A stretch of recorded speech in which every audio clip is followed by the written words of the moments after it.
तो आज आपसे जानना चाहेंगे कि 26 तारीख में आपने एक कॉल दी है कि गवर्नर हाउस पे धरने दिए जाएंगे और गवर्नर राज्यपाल महोदय के माध्यम से देश के राष्ट्रपति को मेमोरेंडम दिया जाएगा मिलकर। तो आगे की जो रणनीति है, आंदोलन की जो दशा और दिशा है, क्योंकि बहुत सारे लोग आपको फॉलो करके तैयारी करते हैं, इस संबंध में आपसे बात करेंगे। आपका स्वागत है। 26 तारीख को गवर्नर हाउस पर जाएंगे लोग, बैठेंगे और गवर्नर साहब को ज्ञापन देंगे। वो ज्ञापन राष्ट्रपति के नाम होगा, क्योंकि 7 महीने हो जाएंगे पूरे आंदोलन को। तो 7 महीने का आंदोलन हो गया तो गवर्नर साहब की जिम्मेदारी बनती है कि जो ज्ञापन किसान दे उसको राष्ट्रपति तक पहुंचाए और राष्ट्रपति जी इसमें हस्तक्षेप करें, 3 कानून वापसी हो और सरकारों को डायरेक्शन करें कि ये बिल है, इनको जो कानून है इन पे सरकार किसानों से बातचीत करे और ये बातचीत से समाधान इसका निकाल दें। ये उसमें ज्ञापन में होगा। और भी बहुत इशू होंगे और 26 तारीख इसलिए चुनी जाती है कि 26 नवंबर को ही ये आंदोलन शुरू हुआ था। तो 26 तारीख को ही हर महीने कोई न कोई 26 तारीख को प्रोग्राम होगा। अब की बार गवर्नर साहब का प्रोग्राम है, तो सभी लोगों से ये है कि शांतिपूर्ण तरीके से गवर्नर हाउस पर जाएंगे, ज्ञापन गवर्नर साहब को देंगे और कोशिश ये हो कि गवर्नर साहब से मिला जाए, अपनी बात उनसे मिलके उनको कहीं भी जाए। ये प्रोग्राम रहेगा। देश में एक व्यवस्था मानी जाती है कि जब लोकतंत्र और लोकतांत्रिक अधिकारों का हनन किया जाए तो उसमें देश के राष्ट्रपति जी को हस्तक्षेप करना चाहिए। तो क्या आपका मानना है कि देश के राष्ट्रपति जी वर्तमान स्थिति में कुछ हस्तक्षेप करेंगे? हाँ, बिल्कुल उम्मीद है, करनी चाहिए, क्योंकि राष्ट्रपति तो सबके हैं, वे देश के राष्ट्रपति हैं। और कोई समस्या है, 7 महीने से कोई आंदोलन उनके महल से और थोड़ी दूर पर चल रहा हो तो उसमें बातचीत करना चाहिए। उनको सरकार को कहना चाहिए कि किसानों के आंदोलनकारी किसानों से बातचीत करा जाए। ये बिल्कुल उनको डायरेक्शन देनी चाहिए। तो आपने ऐसा कोई निर्णय क्यों नहीं लिया कि किसान नेता बॉर्डर पर बैठे हैं और एक प्रतिनिधिमंडल जाए और गवर्नर साहब से मिलकर आए, राष्ट्रपति जी से मिलकर आए? किसान नेताओं को ये भी प्रयास करना चाहिए। वो आगे देखेंगे, पहले ज्ञापन चले जाए, उनकी नॉलेज में आ जाएगा सारी चीज़ें, और उसके बाद में जो प्रोग्राम होगा, जो संयुक्त मोर्चा तय करेगा, तो आगे वो भी कर लेंगे।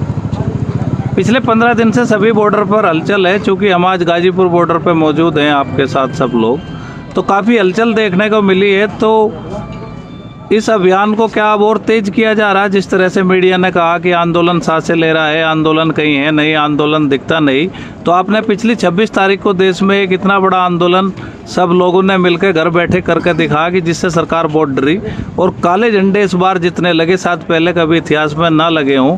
तो इस तरह का भविष्य में इस आंदोलन को इसी प्रतीकात्मक रूप में ले जाने का है, या भविष्य में बारिश के बाद कोई बड़ी एक क्राउड की भी संभावना आएगा? बारिश के बाद में भी भीड़ आएगी, अभी भी आएगी भीड़। और अभी कोरोना की जो गाइडलाइंस है उस पर काम कर रहे हैं। जैसे ये ख़त्म हो जाएगी तो भीड़ आएगी। भीड़ को अभी रोक कर रखा है। और आंदोलन तो होंगे, आंदोलन का तरीके अलग अलग होंगे, आंदोलन होंगे। किसान यहाँ पर बैठे हुए, किसान यहाँ से जाएगा नहीं जब तक समाधान नहीं होता। किसान उस समाधान तक बैठेगा। अभी एक कृषि मंत्री का बयान आया कि भाई हम तो बातचीत को तैयार हैं, लेकिन अगर आपके पास कोई ठोस प्रस्ताव है, यानी कि उन्होंने जो आपको प्रस्ताव दिए थे वो अभी इसी पे बात करना चाहते हैं। तो बार बार सरकार का इस तरह से कहना और निमंत्रण न देना, ये किस तरह से की राजनीति है सरकार की? क्योंकि समाज में देश को ये दिखाना कि हम बातचीत कर रहे हैं, किसान बात नहीं कर रहे हैं। हमने तो प्रस्ताव मानने से मना कर दिया था। अभी तो सरकार को अनकंडीशनल अगर बात करनी है तो वे बात करें, अब नहीं तो जब टाइम आएगा तो हो जाएगी बातचीत। अभी कोई ज़्यादा जल्दी भी नहीं है, 7 ही महीने आंदोलन को हुआ है, कोई ज़्यादा टाइम भी नहीं अभी हुआ। 7 महीने के कुछ अनुभव? बहुत उतार चढ़ाव इस आंदोलन ने देखा। बहुत लोग जो आंदोलनकारी साथी थे वे यहाँ पे आते और यहाँ से जाते दिखे। बहुत नए लोग आए, बहुत क्रांतिकारी विचारधारा के लोग आए, बहुत लोग गए, बहुत एलिगेशन इस आंदोलन ने झेला। इस आंदोलन ने करीब 12 तरह के मौसम देखे, तो सब चीजें इस आंदोलन में यहाँ पे देखने को मिली। जी, भविष्य में किस तरह से मोर्चे को मजबूत किया जाएगा? मोर्चा तो मजबूत है, मोर्चा तो गांव के लोग मजबूत करेंगे। गांव के लोग पूरी तैयारी के साथ में दिल्ली की तरफ को ट्रैक्टरों का मूव करके बैठे हुए हैं। जब भी उनको कॉल होगी, कोई ज़रूरत होगी तो वे यहाँ पर आएंगे। और देश का जो नौजवान है वो इसकी रीढ़ है पूर्ण रूप से। और इसके 3 इसके वे हैं, टैंक, ट्रैक्टर और ट्विटर, और तीनों को नौजवान चलाता है।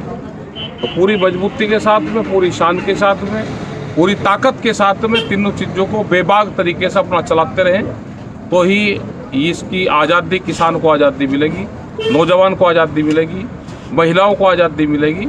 ये पूर्ण रूप से किसानों की आज़ादी की लड़ाई है। इस लड़ाई में सब लोग शामिल हों। देश के प्रधानमंत्री जी जो आए दिन आंदोलन पे बयानबाजी करते थे, अब कुछ बोल नहीं रहे, तो क्या संभावना है सरकार से?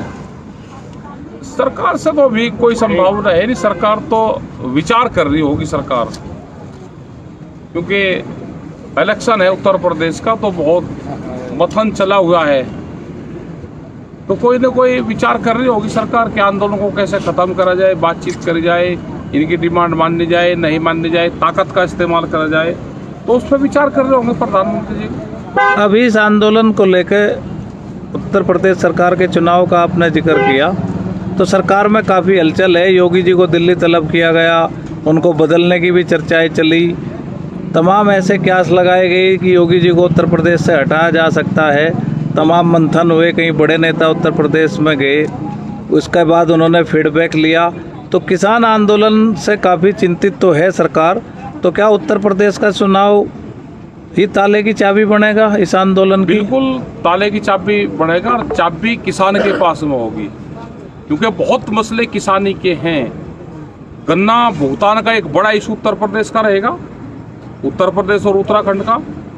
उसके रेट नहीं पिछले 4 साल से बढ़े, वो एक बड़ा इशू रहेगा।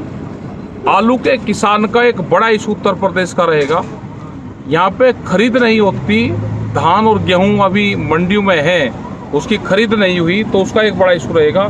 बिजली का पूरे प्रदेश में एक बड़ा इशू रहेगा कि पूरे देश में सबसे महंगी बिजली उत्तर प्रदेश में है। तो इन सब चीज़ों का सामना सरकारों को करना पड़ेगा। और एक बड़ा इशू चुनाव में ये जो 5 पॉइंट है ये रहेगा। एजुकेशन का रहेगा, कोविड का रहेगा। और हमने तो कोविड का करा है ना, कहा है हमने कि जब 2013 में दंगे हुए तो सरकारी उस पर जो मौत जिनकी हुई थी, जिनकी डेथ हुई थी, उनको 16 लाख रुपए दिए गए थे। आज महंगाई बढ़ गई, तो एक कोविड का मरीज जिसकी डेथ हुई है उसको 20 लाख रुपए सरकार दे। ये हमारी एक बड़ी डिमांड है। बहुत परिवार इस कोविड में ख़त्म हुए हैं। हॉस्पिटलों की जांच होनी चाहिए इनकी कि इतनी डेथ कैसे हुई, और जिन हॉस्पिटलों में डेथ हुई उनकी जो डेथ सर्टिफिकेट है वे हॉस्पिटल के लोग नहीं दे रहे हैं। तो इसकी पूरे कोविड की एक अलग से जांच कमेटी बने और पूरे उसकी एक जांच जरूर हो जानी चाहिए।